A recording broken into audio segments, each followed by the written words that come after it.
la palabra del Señor.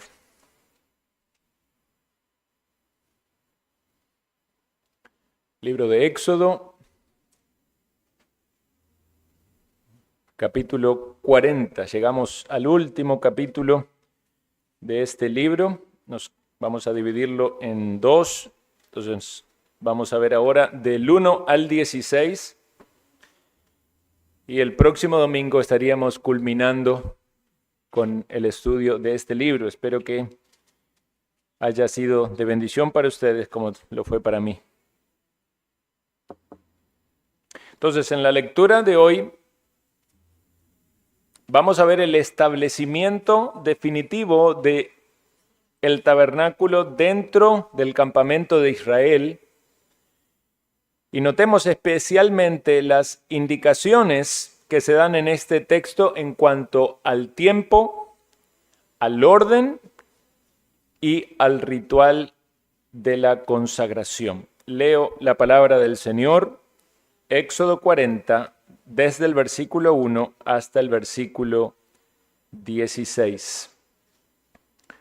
Luego Jehová habló a Moisés diciendo: en el primer día del mes primero harás levantar el tabernáculo de reunión, y pondrás en él el arca del testimonio, y la cubrirás con el velo, y meterás la mesa y la pondrás en orden. Meterás también el candelero y encenderás sus lámparas, y pondrás el altar de oro para el incienso delante del arca del testimonio, y pondrás la cortina delante a la entrada del tabernáculo. Después pondrás el altar del holocausto delante de la entrada del tabernáculo de reunión. Luego pondrás la fuente entre el tabernáculo de reunión y el altar, y pondrás agua en ella. Finalmente pondrás el atrio alrededor y la cortina a la entrada del atrio. Y tomarás el aceite de la unción y ungirás el tabernáculo y todo lo que está en él, y lo santificarás con todos sus utensilios, y será santo. Ungirás también el altar del holocausto y todos sus utensilios, y santificarás el altar, y será un altar santísimo. Asimismo ungirás la fuente y su base, y la santificarás. Y llevarás a Aarón y a sus hijos a la puerta del tabernáculo de reunión, y los lavarás con agua, y harás vestir a Aarón las vestiduras sagradas, y lo ungirás, y lo consagrarás para que sea mi sacerdote. Después harás que se acerquen sus hijos, y les vestirás las túnicas, y los ungirás como ungiste a su padre, y serán mis sacerdotes, y su unción les servirá por sacerdocio perpetuo, por sus generaciones. Y Moisés hizo conforme a lo que Jehová le mandó, así lo hizo. Vamos a buscar el rostro del Señor en oración. Una vez más llegamos ante ti, oh Dios, en los méritos de Jesucristo, al trono de tu gracia, para suplicar tu misericordia y gracia en este momento, donde tu palabra es predicada. Concédeme, Señor, denuedo y claridad para hablar a este tu pueblo y a aquellas ovejas que se están acercando al redil. Pedimos, Señor, por la salvación de los pecadores, y pedimos por la edificación de tu iglesia. Oh Señor, esta es tu bendita palabra. Libra de nosotros cualquier pensamiento de menosprecio. Ayúdanos a amarla, a valorarla, a considerarla delicia a nuestro corazón, a nuestra mente. Que podamos comer de ella, Señor, para el bien de nuestra alma. Que tú, Señor, hables por tu Santo Espíritu en la exposición de tu palabra conforme a la verdad. para que Jesucristo sea glorificado en medio de tu pueblo. Necesitamos la obra de tu Santo Espíritu. Envía, oh Dios, tu Espíritu y trae fruto para la gloria de tu nombre, porque lo pedimos en el nombre y en los méritos de Jesucristo, nuestro Salvador. Amén. Pueden sentarse, hermanos.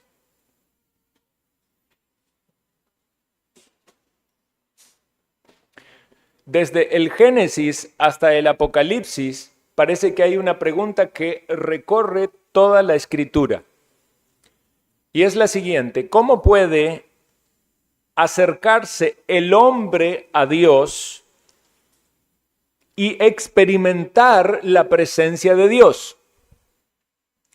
Esto fue algo significativo después de la caída, porque el hombre gozaba de la presencia y la comunión con Dios, pero a causa del pecado eso fue alterado. Dios caminaba en el huerto del Edén, pero después del pecado el hombre se escondió de Dios. Y aunque Dios apareció allí con una promesa alentadora y esperanzadora, que de la descendencia de la mujer vendría un hombre que traería victoria sobre la serpiente, pero también es cierto que hubo consecuencias. El hombre fue removido del huerto. Luego vemos en el desarrollo de la historia del Génesis que Dios se le presenta a Abraham. Es Dios, por su propia iniciativa y voluntad, que establece pactos con el hombre. Y le dijo que haría de su descendencia una nación. Luego vemos tiempo después que Dios levanta a Moisés y saca a la nación de Israel de Egipto, donde estaban cautivos. Recuerdan que cuando llegan al monte Sinaí, Dios también manifiesta su presencia, pero el pueblo tiembla a causa de esas manifestaciones poderosas, sublimes y fuertes de la santidad y la justicia de Dios. El pueblo toma distancia y clama por la intercesión o la mediación de Moisés. Reciben los 10 mandamientos. Luego Dios llama ya a Moisés aparte al monte para darle a ellos las instrucciones, indicaciones, no solo de la ley, sino también del tabernáculo, que sería el lugar donde Dios iba a manifestar su presencia en medio de su pueblo. Pero cuando Moisés baja, a pesar de que ellos ya sabían los mandamientos del Señor y ya sabían de la voluntad revelada de Dios, Moisés encuentra que ellos habían caído en idolatría e infidelidad espiritual. Recuerdan que hablamos que la presencia de Dios se aleja de ellos y Moisés tiene que hablar con Dios fuera del campamento. Aún así, el pacto es restaurado por Dios en su misericordia y Moisés recibe todas las instrucciones de cómo sería la tienda en la cual Dios manifestaría su presencia, en el tabernáculo. Una vez más, Dios queriendo habitar con el hombre. Esa no era una tienda cualquiera. Pensemos en lo siguiente: no se le levantó por creatividad humana, no se organizó por una conveniencia práctica y no fue consagrada o dedicada por una emoción religiosa. Cada detalle fue determinado por Dios. Cada objeto fue colocado según el orden divinamente establecido. Cada elemento fue ungido o consagrado porque tenía que ver con la santidad de Dios. Y todo esto aconteció en el tiempo preciso indicado por Dios. Porque cuando Dios decide manifestarse al hombre o habitar en medio de su pueblo, es Dios el que establece las condiciones y no el hombre. Es Dios el que determina cómo se llega a tener comunión con Él. Él determina la forma en la que Él quiere ser adorado y es ahí donde hay adoración verdadera, donde mora su presencia. Y esto nos lleva a la pregunta: que quiero presentar ante ustedes en base al estudio de este texto. ¿Cómo establece Dios su morada en medio de su pueblo? Y lo vamos a ver primeramente en el texto que habla del tabernáculo. Pero luego vamos a sacar reflexiones que tienen que ver con Jesucristo y luego aplicaciones a nuestra propia vida. Entonces, en este pasaje de Éxodo 41 al 16 encontramos la respuesta. Es Dios el que establece su presencia porque Él levanta, ordena y unge o consagra. Es Dios el que levanta el tabernáculo, es Dios el que ordena el tabernáculo y es Dios el que manda a ungir o a consagrar el tabernáculo. Y lo que empezó allí en el desierto encuentra su pleno cumplimiento en Cristo. Pero también hay inferencias para nuestra propia experiencia a la luz del nuevo pacto. Por esto es tan maravilloso estudiar la palabra de Dios, aun cuando leemos el Antiguo Testamento y nos estamos enfocando quizás en objetos ceremoniales, de la ley ceremonial, que en algún punto podemos sentirnos un poco desconectados porque nosotros no adoramos en un tabernáculo o no vemos esos elementos, esa arca, ese candelabro, esas cosas que estaban allí. Pero, como decía en la oración, la palabra de Dios es inspirada y no debemos menospreciarla, entonces debemos leerla, comprenderla, meditarla y pensar.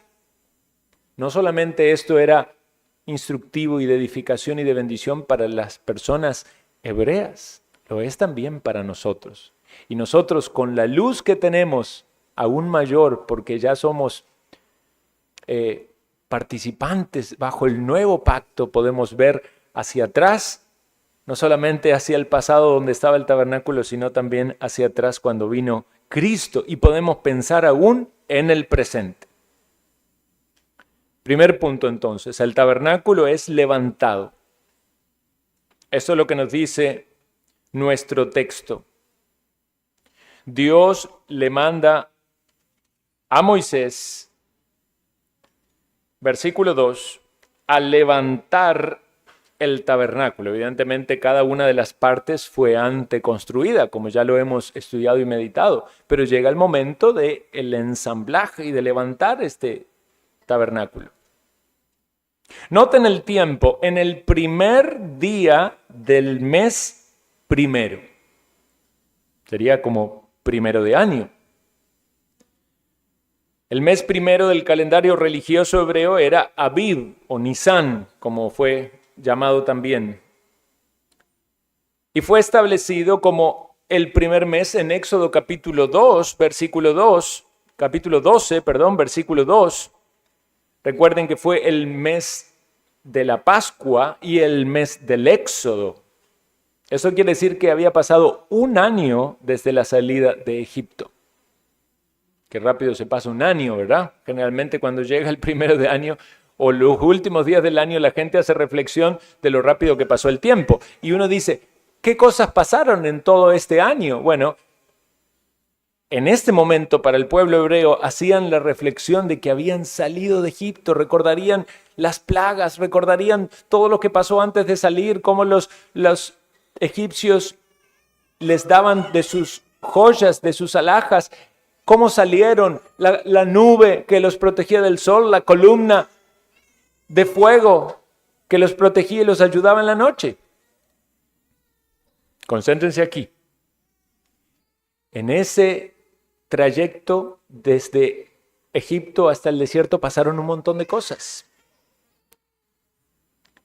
Pero Dios había determinado que en el primer día del año, en el primer mes, ellos debían levantar, Moisés debía levantar este tabernáculo. Claro, para nosotros si hacemos una convalidación de calendarios, esto caería entre fines de marzo y mediados de abril. Nosotros tenemos otro tipo de calendario. Pero la clave o la enseñanza de aquí es que Dios determina el tiempo. Es Él el que dice cuándo han de acontecer las cosas. Hay tiempo para todo, dice el sabio en Eclesiastés. Todo tiene su tiempo y todo lo que se quiere debajo del cielo tiene su hora. Y en Daniel se nos dice que es Dios el que muda los tiempos y las edades, el que quita reyes y el que pone reyes. Nos hace pensar esos textos en Dios controlando absolutamente todas las cosas.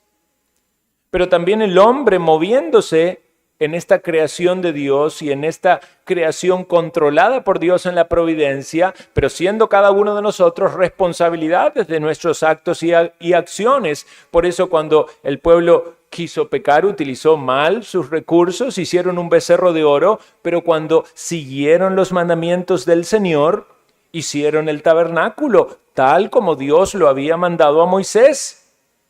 Y ahora llegan al momento donde estas piezas van a ser unidas y es exactamente en el momento en el que Dios quiere así hacerlo, en un momento especial.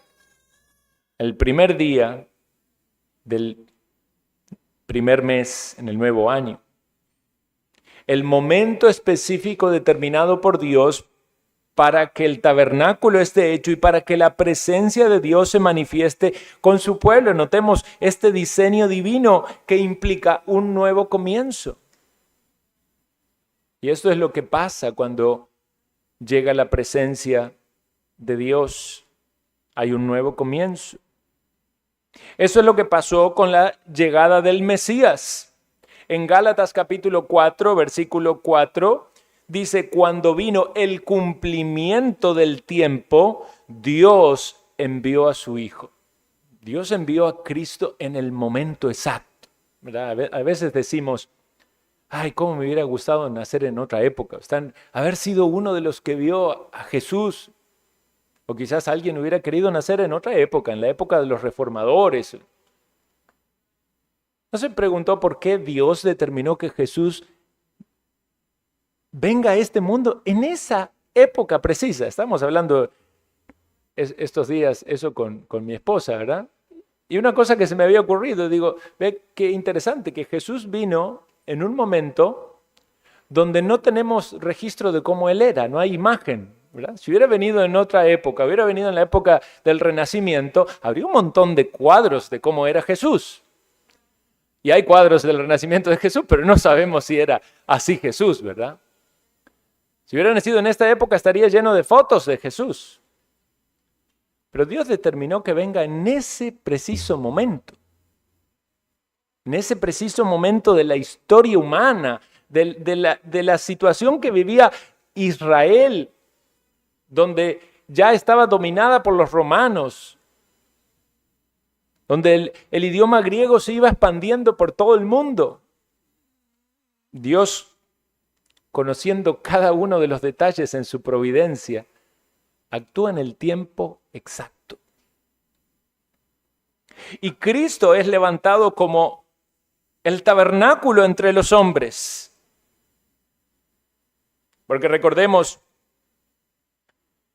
que era prometido, en la ley ya se decía, y a Moisés se lo dijo, no está en el libro de Éxodo, pero está en Deuteronomio, profeta como tú levantaré en medio de tu pueblo. Levantaré. Cristo venía como ese profeta levantado.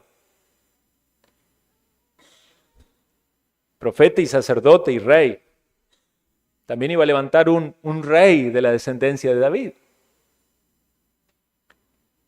Cristo es levantado como morada de Dios en la encarnación.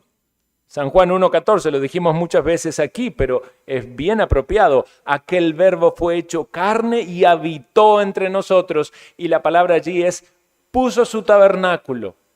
La encarnación de Cristo, su humanidad, Dios habitando entre los hombres, es el tabernáculo de Dios levantado entre los hombres. Y si queremos aún una referencia que aún calza todavía más es pensar en la resurrección de Cristo. Porque en la resurrección de Cristo se enfatiza en que Dios lo levanta de los muertos y es la instalación definitiva en el templo glorificado, en el trono celestial. El que fue humillado hasta lo sumo, fue levantado hasta lo más alto. Cristo es el tabernáculo, levantado para que la gloria de Dios habite plenamente por medio de él, y por medio de él Dios habite con su pueblo. ¿Cómo se aplica esto a los creyentes? El creyente también es levantado cuando está en unión con Cristo. Efesios capítulo 2 nos dice que estábamos muertos en delitos y pecados, y en la salvación el creyente, o podemos decir el pecador perdido, cuando es salvado, es levantado de ese estado de muerte espiritual. Si usted no tiene salvación aún, debe entender esto. Bíblicamente usted está espiritualmente muerto. Su cuerpo está vivo, usted se mueve, usted habla, usted piensa, pero espiritualmente está muerto.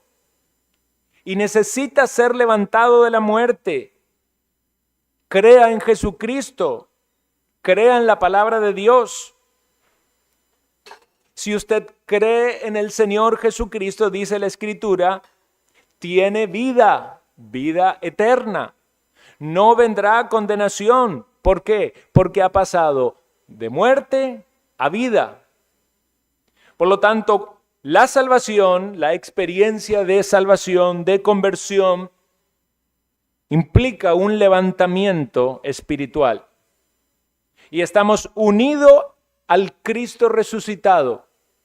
En un sentido estamos resucitados con Cristo, sentados en los lugares celestiales, dice la Escritura, disfrutando de esas bendiciones espirituales.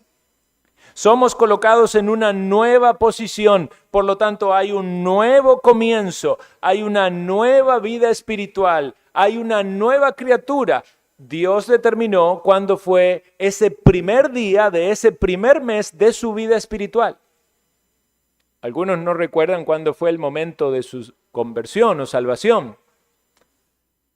Hay personas que sí, dicen, sí, yo recuerdo cuando el Señor me salvó, porque estaba la predicación de la palabra en una reunión o en un evento y escuché y el Señor me llevó a un arrepentimiento, a una compunción, ¿verdad?, por mi pecado y creí en Él. Otras personas quizás ven un periodo en su vida donde van siendo llevados a grados mayores de contrición, de arrepentimiento, de dolor por su pecado y van comprendiendo quizás de una manera paulatina cada vez más la gloria de Cristo en la obra de la cruz para redimir.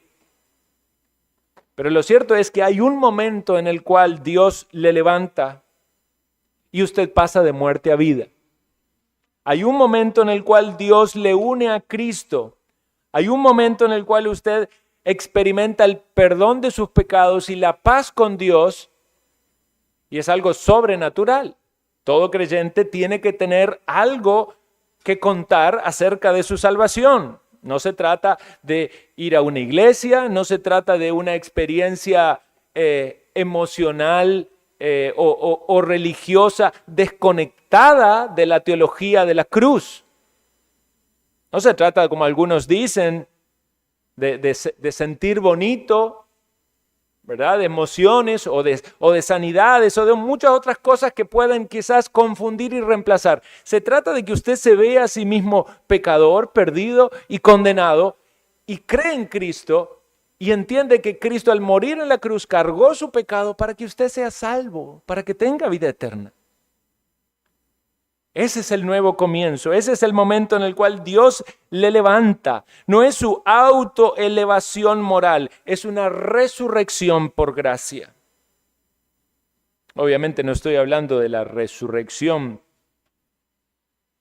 física, la cual también es real y será en el momento en que Dios la determine, para que todos los creyentes experimentemos no solamente adorar a Dios en espíritu, sino también con cuerpos resucitados y glorificados para siempre. De modo que también el creyente será levantado en el momento en el que nos encontremos con el Señor, si es que pasamos por la muerte. Entonces el tabernáculo fue levantado, Cristo fue levantado y usted, mi querido hermano, es levantado. En segundo lugar, el tabernáculo es ordenado. Ordenado en el sentido de orden. Noten en el texto de los versículos 3 al 8 cuántas palabras aparecen allí específicamente que tienen que ver con instrucciones acerca de lo que Moisés debía hacer. La palabra pondrás, cubrirás, meterás, se repiten constantemente. También hay marcadores temporales, aparece el después, el luego, el finalmente. No es que Dios dijo, hacelo ahí, meta todos los muebles como le parece. No, había un tiempo, había un orden, había una lista de cosas determinadas por Dios, a lo cual Moisés debía seguir dedicadamente. Pues a Dios le agrada el orden. Dios es un Dios de orden. Él se encarga de ordenar el caos. Recordemos lo que pasó en la creación. Y cuando Dios hace algo, lo hace de manera ordenada. Dios quiso que este tabernáculo esté en el orden determinado por Dios. Y cuando pensamos en Cristo, vemos el orden perfecto de Dios encarnado en la vida de una persona. En Cristo no hay desorden, no hay caos. Él cumple perfectamente la voluntad del Padre cada día, cada hora, cada segundo. Cuando dormía era porque tenía que dormir, cuando se despertaba era porque tenía que despertarse, cuando hablaba era porque tenía que hablar, cuando callaba era porque tenía que estar callado. En Cristo todas las prioridades de su vida están perfectamente organizadas. Él es el nuevo Adán que restaura el orden perdido. Cristo estuvo en el lugar que debía estar, en el momento que tenía que estar, porque así al Padre le agradaba. Pero vemos que no pasaba lo mismo con Adán. Algunos dicen, ¿por qué Eva comió del árbol? ¿Por qué habló con la serpiente? ¿Dónde estaba Adán? ¿No debía él estar cerca de ella, cuidar de ella, defenderla? Pero en Cristo vemos que está todo perfectamente ordenado. Y Cristo es el que estructura la nueva comunidad que está unida a Él. El libro de Efesios muestra que es Dios el que pone en orden su iglesia. Es Él el que da dones, es Él el que establece cómo la iglesia debe funcionar y cómo debe darle a Dios adoración. Y esa adoración implica orden. ¿Está allí conmigo? Piense cuántas iglesias locales tienen una liturgia y una adoración caracterizada por el desorden. Entonces hay claras aplicaciones para la iglesia de Dios que va a manifestar el principio del orden en el cual vemos cómo Dios levanta el tabernáculo y cómo se manifiesta en la vida de Cristo y debe manifestarse en la práctica de la iglesia, en la adoración de la iglesia y debe manifestarse también en la vida del creyente. Ponga atención en esto. En el momento de su salvación, ese es un momento en el cual Dios trae orden a su vida. Muchas cosas son puestas en su lugar por la obra sobrenatural del Espíritu de Dios. Lo primero que Dios hace allí es destronar al yo. Usted sabe y entiende que en el momento de ser salvo usted no sigue reinando en su vida, porque usted es trasladado del reino de las tinieblas al reino de Cristo. En el reino de las tinieblas Usted piensa que está reinando, que controla su vida, pero está realmente dominado por Satanás. En el momento de la salvación, el creyente dice, no solo Cristo murió y pagó por mí y me limpió de mis pecados, sino que a Él lo voy a seguir.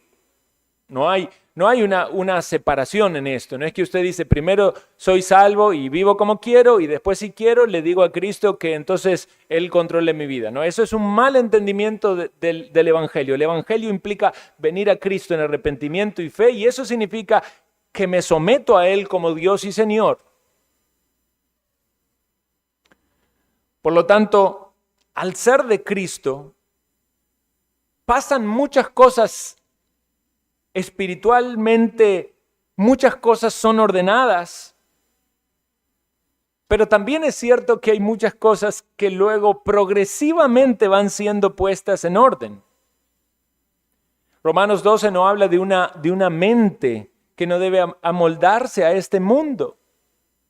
No debemos conformarnos a este mundo, sino renovar nuestro entendimiento. Y esto implica que lo renovamos o ordenamos nuestros pensamientos de acuerdo a la palabra del Señor, porque de la palabra del Señor brota el orden que debemos tener en nuestra vida y porque esto nos lleva a vivir más conforme a Cristo.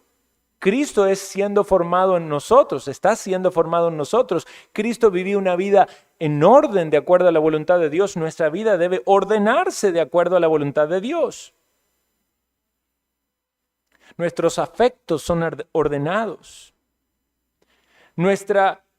Tenemos una nueva estructura de nuestra vida en el cual Dios es el centro. Vean, pasa mucho esto con aquellos que tienen una vida religiosa pero no tienen salvación. Puede haber personas aquí que lo vivan así. Tienen una vida religiosa porque vienen a la iglesia, porque oran de vez en cuando, porque leen la Biblia, pero la gran diferencia que se percibe en esto es su vida, donde ellos son el centro, y Dios es un accesorio. Pero en el verdadero convertido, Dios está en el centro.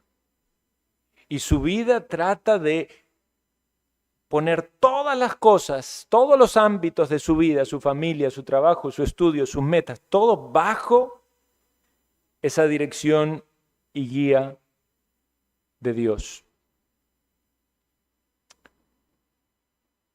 Recibimos un nuevo corazón en el nuevo pacto, pero nuestra experiencia práctica, muchas cosas son reordenadas, las prioridades cambian y la adoración ya no es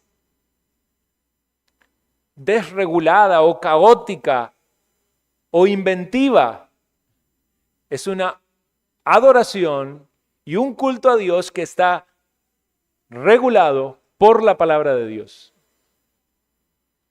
Notemos que el tabernáculo fue dispuesto, cuando leemos, empieza la descripción desde el centro, desde el arca, y va cada vez más hacia afuera.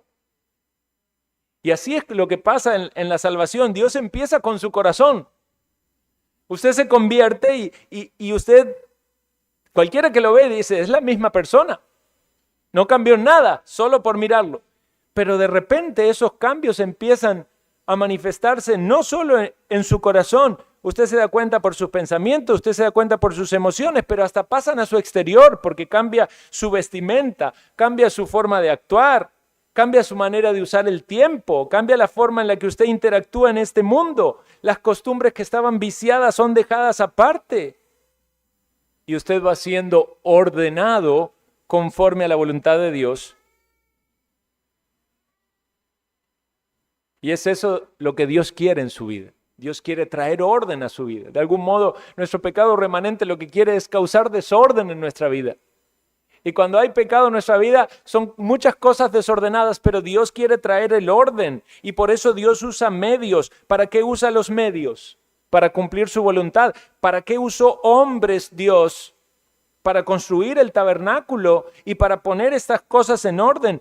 Pregúntese, ¿qué está usando Dios en su vida para traer orden sobre su vida? No sea rebelde a la voluntad de Dios y a los medios de Dios para traer orden a su vida. Porque usted debe andar como es digno del Evangelio, con una vida ordenada, con un buen testimonio en su entorno, en su trabajo, en su estudio, con un compromiso real con la iglesia. Eso decimos, ¿verdad? Cuando hablamos de la membresía. Y hablamos de la cena del Señor y decimos aquellos que todavía tienen cuestiones deficientes en su vida. ¿Por qué decimos que es algo deficiente?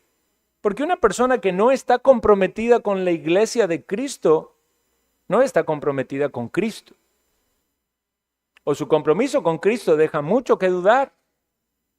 Si Dios estableció que haya iglesias locales, y si una iglesia local, más allá de las imperfecciones humanas, está sometida a su palabra y se maneja según lo que Dios ha determinado en su palabra para una iglesia local, todo verdadero creyente debería tener el peso de la voluntad de Dios sobre su conciencia en que debe estar unido a una iglesia local si quiere agradar a Cristo.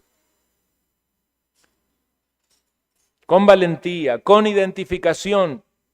Así debe vivir el creyente, no a medias tintas, no con un pie en la iglesia y otro en el mundo. Juéguese por la verdad, entréguese por ella, viva con convicción.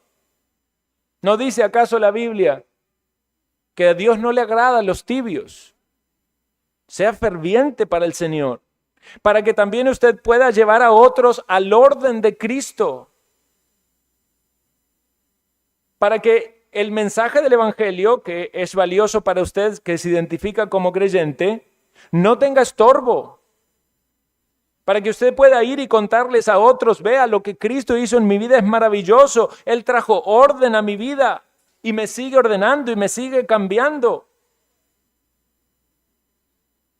Si Cristo promete su presencia en el medio de la congregación de su pueblo, si es aquí donde Dios dice que le adoramos de manera corporativa porque su presencia está prometida para los suyos, ¿cómo un creyente verdadero no quiere unirse a la iglesia del Señor?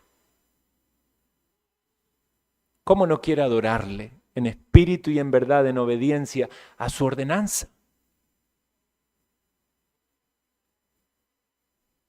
Y en tercer y último lugar, vemos que todos estos elementos fueron ungidos.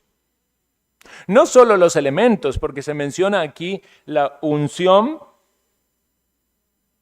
era el aceite santo de la unción, ¿verdad? Del tabernáculo, de todo lo que hay en él, de los utensilios, del altar, de la fuente, pero también sobre Aarón y sobre sus sacerdotes. Y hemos dicho ya muchas veces que nosotros, hermanos, somos los sacerdotes en el nuevo pacto. No tenemos una casta o un grupo especial que son los sacerdotes y todos los demás son los feligreses. No, todos los que somos de Cristo somos sacerdotes. Tenemos a nuestro sumo sacerdote que es Jesucristo, nuestro Salvador y mediador. Y literalmente Él es el ungido. Vean, nada que ver con lo que muchas iglesias enseñan acerca de la unción, ¿verdad? Que andan con el aceitito y andan mojando cosas. Ni la iglesia católica y un montón de iglesias pentecostales que toman de manera mística el aceite, pensando como que el aceite tiene algún tipo de poder. Hermanos, nosotros interpretamos esto a la luz del nuevo pacto. Lo que debemos entender es Cristo es el ungido. Él es el ungido, porque en su bautismo el Espíritu descendió sobre él. Él no fue ungido con aceite, él fue ungido con el Espíritu de Dios. Él fue públicamente investido para su misión. Él es el profeta ungido, él es el sacerdote ungido, él es el rey ungido. Y toda la unción del Antiguo Testamento apunta a él y ahí finaliza.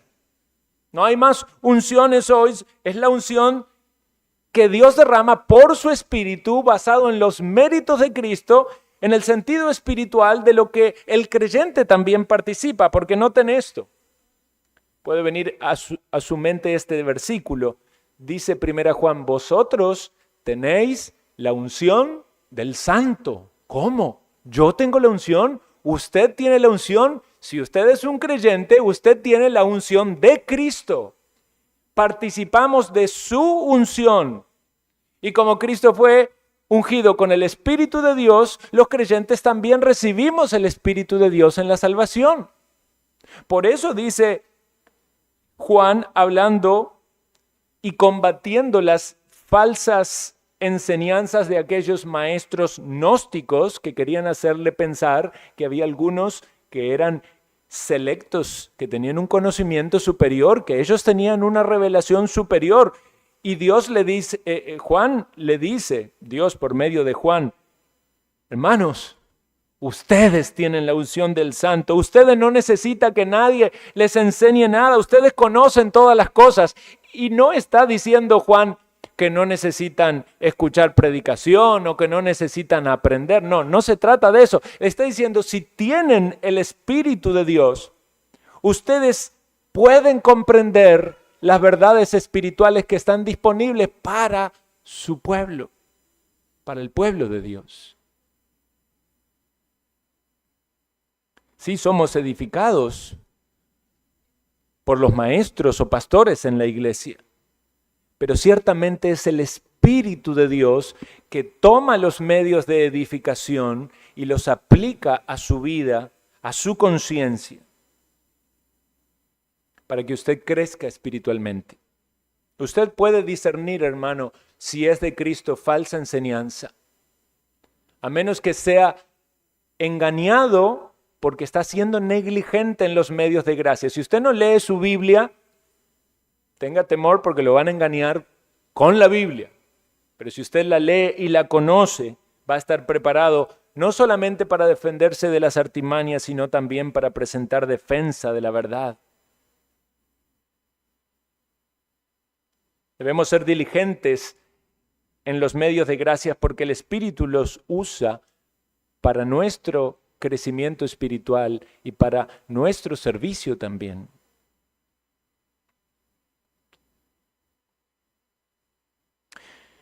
Quisiera concluir entonces con lo siguiente. Dios no improvisa su morada.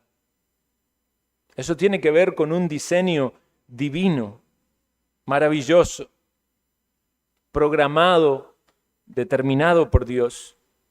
En el desierto, el tabernáculo fue levantado por mandato divino, ordenado conforme a la revelación de Dios y ungido para la consagración al servicio. Y solo entonces la gloria de Dios descendió. Pero recordemos que ese tabernáculo era provisional.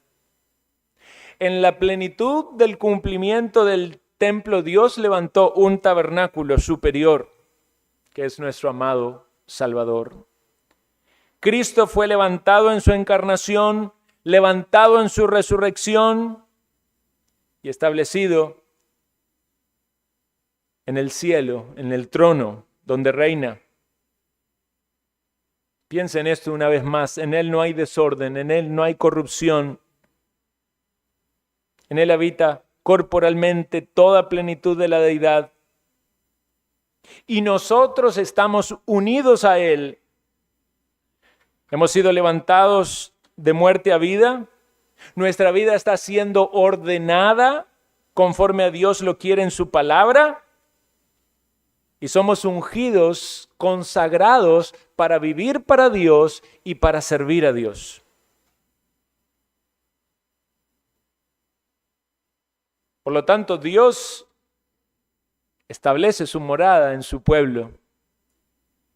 Y si hay alguien que aún todavía no tiene a Cristo, considere esto: Dios quiere establecer su morada en usted, pero Dios no va a habitar en un corazón sucio y contaminado del pecado, a menos que la misma sangre de Cristo lo limpie. Dios no habita en tienda hecha por manos. Él habita en un pueblo que Él levanta por gracia, que ordena por su palabra.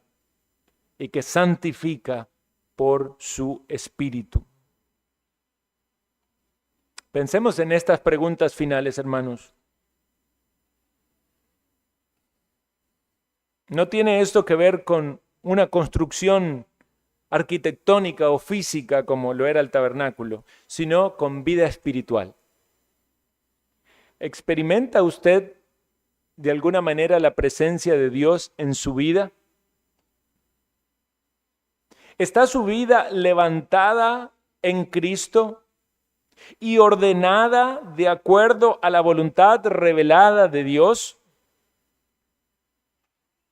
¿Está usted viviendo conforme a esa unción de Cristo, santificado y consagrado para Él, en lo que Dios determina para su vida en particular? Quiere el Señor manifestar así su gloria, y vamos a ver de eso en el último sermón de esta serie. El Dios que levanta, el Dios que ordena, el Dios que unge, quiere manifestar su gloria. Que el Señor bendiga su palabra. Oremos.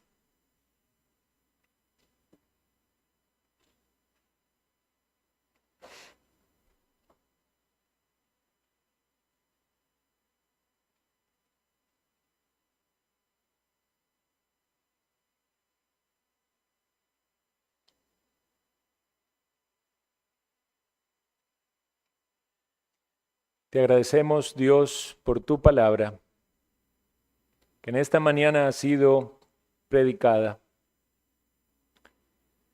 Pedimos que obres por medio de ella, no solo en este momento, sino también traigas a nuestra mente aquellas enseñanzas que han de seguir produciendo cambios en nosotros.